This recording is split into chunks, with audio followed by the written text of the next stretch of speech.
في مشهد في حياتك انت، سواء الشخصيه العمليه، في حياتك بشكل عام، انت شايفه عايزه يتكرر؟ ولادة ابني اه. زين، ده مشهد او دي اول حاجه في ذهني. امم. مشهد جميل قوي قوي، يعني حاجه عظيمه انت كنت يعني. موجود في اوضه العمليات كمان؟ اه كنت بصور في مسلسل البرنس، امم.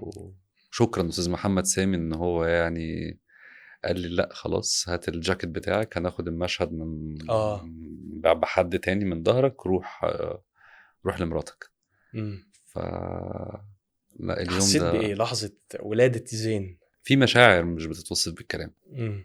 في مشاعر حقيقي حقيقي انت قدرتك العقلية انك تعبر عنها بالكلام او تديها مصطلحات معينة بتظلم حقيقة الشعور ده. امم. بتقلل يعني مبسوط فرحان مش كفايه. مش في المنطق مبسوط وفرحان دي في حاجات تانية، بس حقيقي ما عنديش كلام اعبر بيه يعني حقيقة اللحظة دي.